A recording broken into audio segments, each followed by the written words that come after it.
mambo vipi? Tayari crew nzima ya Faraja TV Online tumeweza kufika humu ndani kwa ajili tu ya kukuelimisha, kukuhabarisha na kukuburudisha pia. Langu jina naitwa Nyambili Yohana, lakini siko peke yangu, niko mwenzangu. Mimi naitwa Mzawa Babu. Bana, tayari tuko mtu mbili kama milioni 2 hivi ndani ya nyumba na tunakupa kile leo inapenda na tunatumaini kabisa mambo yatakuwa yamekaa vizuri zaidi. Bana, leo tuko na mada ambayo inahusu kuhusiana na issue nzima ya tunajua mahusiano yapo katika jamii zetu zinazotuzunguka, si ndio? Yeah, of course. Na kitu ambacho tunakuja kukuangazia leo ni kuhusiana kwamba je, unaweza fanya biashara na mpenzi? Vitu kama hivi hapo. Tunajua kwamba bana hizi mambo zipo. Na ili kusudi sisi tuendelee kuishi lazima hizi mambo ziwepo. Kabisa. Sasa kwa hiyo hapa tutaangazia kuhusiana, je, biashara tunajua kwamba watu wengi wamejikita katika biashara na haswa vijana, wakina baba, wakina mama, yani katika lika zote. Ukiangalia kwamba sasa hivi sisi vijana ajira hamna. Kwa hiyo tunaanzisha biashara mbalimbali. Sasa endapo labda pengine mwenzangu kama huyu yuko na mpenzi wameamua kuanzisha biashara, je, ni sahihi? Hebu tuweza kupata mawili matatu kutoka kwa Mzee Babu atuambie yeye kwake analionaje hii mada ikoje kwake. Je, anaweza au namna gani vipi? Mimi kwangu ni big no. Kwa nini? Mpenzi. Baba. Kwa nini? Kwanza iwezekane. Hata kama nikisema na malengo nayo. Labda ndo atoe hela. Hapo tufanye la sio mimi nitoe hela. Kwa hiyo ushindo kwa sababu tayari tukiangalia kwamba kuna categories mbalimbali. Tunaanza kwanza ni mpenzi, mnaanza katika mahusiano. Sasa ile unaenda kurusha zile, sasa tunasema kete kwa yule mtu. Unarusha zako kete, tayari yule ni mpenzi. Si ndio? Lakini tayari katika yale sasa kuangaliana, anakuja anabadilika anakuwa mchumba. Anaenda anabadilika anakuwa mke. Sawa. Si ndio? Lakini sasa kwa nini usianze naye chini hapo? Bana, leo umekuja umenirushia kete 2 3 tukaelewana. Then ukafanyaje? Ukaniambia wewe nasikia mipango mikakati, mikao mimi mwenyewe sasa ninajua sasa hivi niko na mpenzi, tukaweka mipango mikakati bana 1 2 3. Nasikia tuanzishe labda pengine baba shop ambayo itasaidia watu, tukiangalia eneo fulani tunaangalia hivi vitu vinakaa hivyo. Baba shop tukiweka sehemu fulani inaweza ikaita na ikatuongezea hivyo kama kweli tuna malengo. Lakini kwako unasema ni ngumu zaidi. Sijajua sababu ni nini. Labda hapo nikuulize kitu. Unaposema mpenzi ni kwamba tunaishi pamoja au wewe baba anatoka kwao na mimi natoka kwetu? Inategemeana. Unajua tena katika mnapoanza mahusiano wenyewe ndio mtakapoweka. Sawa. Kwa sababu ukishaanza kuishi naye yule sio mpenzi. Hapo hiyo ni kweli. Tayari umeshamweka katika hatua nyingine kama nilivyokutajia mwanzo. Kwamba hizi mambo zimekaa tofauti. Kwamba tayari wewe umesema kwamba umerusha kete kwa mtu na zile kete zimeitika. Akaja na wazo kwamba Sasa tayari ameshaona unajua tunatofautiana. Mimi na moyo wangu na una moyo wako hivyo. Kwa hiyo pengine leo umerusha kete mimi nikaielewa. Mimi kwangu nasema sio mbaya. Tukianzisha biashara sio mbaya. Inategemeana tu na sisi wawili tutakavyokuwa tumekubaliana. Kwa kweli mama. Kuna kile tunasemaga kwamba risk takers. Ni watu risk takers wengi ni wafanya biashara. Mimi nipo radhi. Ni take risk. Kwenda kumtongoza mwanamke ambaye anipendi. Kuliko ni take risk akufungua biashara na mwanamke ambaye sishi naye. Hayo siwezi. Kwa sababu kwanza ile biashara kwanza. Maana hichi kitu kama ni kigumu sana. Kwa sababu kwanza hata inaingia kilini mama. Kwa sababu ikatokea tumekorofishana. Yanasofika tu.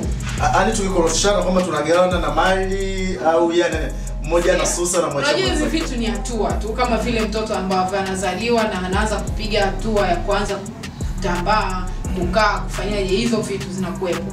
Kwa hiyo kama umeamua kweli labda umerusha kete kwa huyo mtu na vitu vimeitika na akaja na wazo bana, unajua nini? mpenzi wangu unahitaji tufanye 1 2 3. Hiki tunaona kama vile inaelekea. Tayari unajua wanawake, labda tuseme tu wanawake labda pengine unakuta mtu akishakuja kumapproach na anajua sasa huyu lazima unatudanganyaga, ndio shida. Na ndio maana na mimi naogopa kudanganya. Sikia sasa. Pale ambapo tayari akija na ile mada kwamba bana tufanye. Unajua kuna wengine wana uwezo wa kufanya hivyo Wengi. Na hisi wewe hauna hela. Ndio maana unaona ni ngumu sana kufungulia biashara. Hilo mimi nakubali. Kweli sina hela. Ila kuanzisha biashara na mpenzi. Ngoja nikwambie kitu kimoja. Tuishauri kama jamii sasa tuone kwamba mimi kwangu nasema ni sahihi.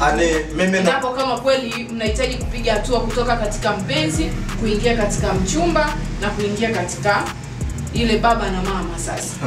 Mimi naomba niongee na vijana wenzangu. Wale vijana, kama umekutana sijui na mwanamke sijui ni mwezi, sijui ni mwaka, anaishi kwao, unaishi kwenu, alafu akaja na idea kwamba mfungue biashara wewe umeliwa. Hapana. Umeliwa na sikushauri ndugu yangu. Kwa nini uogope? Siogopi. Naogopa kupoteza. Haiwezekani. Ushawahi kupoteza labda pengine vitu hivi vishajitokeza kwako na ukapoteza? Kwa sababu hata akiletea ile wazo sasa nikakubaliana nao. Ulishawahi kwamba ushajaribu kwenye movie naona. Sasa wewe unazungumzia movie. Hapana, sikiliza. Hapo umekuwa. Sikiliza ndugu yangu. Kama ni swala mchumba mimi nakubaliana na hilo swala. Yaani nikishasema bana mchumba, unajua ushafika tu ya mchumba. Sasa si mpenzi unamtengeneza, anatoka katika mpenzi anaingia katika mchumba, ndio mchumba. Sasa tuvuke kwenye mume au mke. Sasa tuvuke stage ya uchumba kwanza. Ya mpenzi. Tufike kwenye uchumba ndio tuongee masuala ya biashara. Ila tukiwa kwenye mapenzi, asisi tufanye mapenzi tu. Wewe mbona sikuelewi? Nasemaje? Kwenye hatua ya nini ya mpenzi tufanye mapenzi. Tukifika kwenye uchumba, hapo tutajikanyaga mama. Hapo tutajikanyaga. Mtazamaji wa Faraja TV, tayari tuko ndani watu wawili kama milioni 2 hivi. Tunaendesha gurudumu hili kuanzia majira haya mpaka pale tutakaposema bye bye. Lakini leo tunakuja na issue moja kwamba je, ni sahihi mwanaume au mwanamke wakiwa katika mahusiano ya ngazi ya kwanza, yani mpenzi, wanaweza wakaanzisha biashara? Mimi nasema ndio, na evidence ninazo. Naweza inategemeana kwanza na mtu mwenyewe, mnavokutana na mnavopanga, mnajadili mipango yenu inakaaje. Kuna watu wengine wanakuaga na future. Yaani leo umekutana na mwanamke lakini unakuwa ana ile future kufanya biashara na biashara ikakua na mkatoka katika stage moja ya mpenzi mkaingia kwenye uchumba mpaka ndoa. Lakini mwenzangu hapa anagoma. Sasa sikiliza. Anasema kwa sababu hana hela haiwezekani. Au ndio wale wa mishangazi. Sielewi. Sasa sikiliza ndugu yangu. Ngoja nikwambie kitu kimoja. Unajua kuna hoja umeongea vizuri sana kwamba ni bora upo katika hatua ya mapenzi, yani ile hatua mpo katika mapenzi. Option nzuri ambayo umeitaja, kama ni kweli mtu ambaye anakuwa na future na kufanya kitu, ni bora aniambie idea yake. Tutafute namna au nitafute namna ya kuweza kumwezesha. Hapo ndio nimpime hapo. Lakini leo mama mwezo kaniambia kwamba mnawezeshana. Kwamba anakuja na idea. Unajua sasa hivi wanawake ndio ukiangalia katika jamii zetu zinazotuzunguka, wanawake wengi ndio wanaofanya biashara. Nadhani wewe hilo unalitambua. Asilimia kubwa. Hata sasa hivi ukitoka undani ukapita sehemu moja inaitwa Rebu, hauwezi mkuta mwanaume mpanga nyanya barabarani wewe. Mwanamke ndio anafanya kila kitu na wanawake wengi ndio sasa hivi wanalisha familia. Kwa hiyo kikubwa tu ni kushauri mdogo wangu kwamba issue nzima wewe ukipata ukarusha kete kwa mtu na zikaitika, wewe muangalie akija na idea. Unajua unaambiwa kwamba sawa, wanasemaga msemo kwamba usikosee kuoa, ndio ngoa kosee vyote. Lakini huwezi jua Mwenyezi Mungu kakupangia wapi. Kete yako kaiweka wapi. Leo unaweza kukutana na mimi ukarusha kete zako nikakuelewa fresh, lakini nikaja na bonge la idea na likatiki na maisha yakasonga, tukatoka katika stage moja kuja stage nyingine. Mimi nawashauri tu vijana wengi na mishangazi, sipende mamishangazi. Oya. Mtazamaji wa Faraja TV, kumbuka kabisa kwamba ni mtu hizi mtu mbili na tumesimama hapa. Pia kumbuka kutufuatilia katika kurasa zetu za mitandao ya kijamii. Instagram, Facebook, Twitter pamoja na YouTube. Tunapatikana jina la Faraja TV. Sasa mdogo wangu je nikwambie kitu mama. mimi mama leo siwezi nikamtongoza mwanamke. Hata kama ni mwezi wa kwanza, mwezi wa pili niko naye. Alafu akaja baby. So unajua baby. Sikiliza. Hadi miezi miwili. Sikiliza sasa. Baby, unajua baby, nina wazo la kufungua saluni. Sikiliza. Tunasaidiana. Sikiliza, mimi kitu ambacho naweza nikakifanya ni kwamba kama ni mtu ambaye ni kweli anahitaji kufanya kitu. Ndio maana nikasema nipo tayari kumsupport kwa muda huo. Ila sio ile hatua ya kwanza ya mapenzi. Hapo ile tayari umeshapata. Wapi? Sikiliza. Ani hoja inakuwa ni kwamba unajua unapokuwa ikatokea mimi hapa na kusupport wewe, si ndio? Wewe ni mamilo, tunakutana naye siku ya kwanza, pili, tatu, mwezi hivi. Afie mifano sasa. Sikiliza, yaani kama ni mifano. Alafu kaja bana, mimi na idea 1 2 3. Unatokea kwenu, unatokea kwetu. Hatuishi ghetto moja. Yeah, of course. Mimi nitakachoweza kukifanya kwa stage hiyo ni kusikiliza wazo lako. Je, ni productive? Kama wazo lako na kweli naliona liko productive, mimi nipo radhi hata kwenda kukopa imradi ni kusupport wewe kwanza. Wewe kumjua mwanamke sahihi kwako unamtambuaje? Safi kabisa, ni kumjua mimi mamilo nini kama ananifahamu. Oya. Maana kwanza mimi mna vigezo. Wewe unajua wife material, yani mpaka sasa lakini hiyo ni wangu. Kwanza wife material, mimi kama mimi namna kumjua mwanamke ambaye nitasema kweli yeye ni mama anaweza nikamweka ndani. Serious. Hata kama unakutana naye kwa siku ya kwanza unaweza au hiyo miezi miwili mmekutana miezi miwili. Si lazima tu tayari utakuwa. Hapana, amna hoja nikwambie. Wewe unamgunduaje? Tuachane na hizo. Sorry, ngoja nikwambie. Ndio maana sana nataka nijiongelee kwa upande wangu. Unajua kuna vitu unaweza kaigiza, lakini mtu hawezi kaigiza uhalisia wako. Yeah, of course. So unaona? Yaani kuna vitu mtu anaweza kaigiza. Sasa ndio maana nasemaga wenye experience kama sisi wa mama. Oya. Kwanza kabisa. Kitu cha kwanza mimi hadi nakosha na vitu vidogo lakini vina maana kubwa sana. Unaona? Kwanza namna anavomletea hoja na namna anavyojibu. Unaona? Yaani unajua kuna mtu ambaye unampa hoja, anavyojibu unasema hapo leo mama.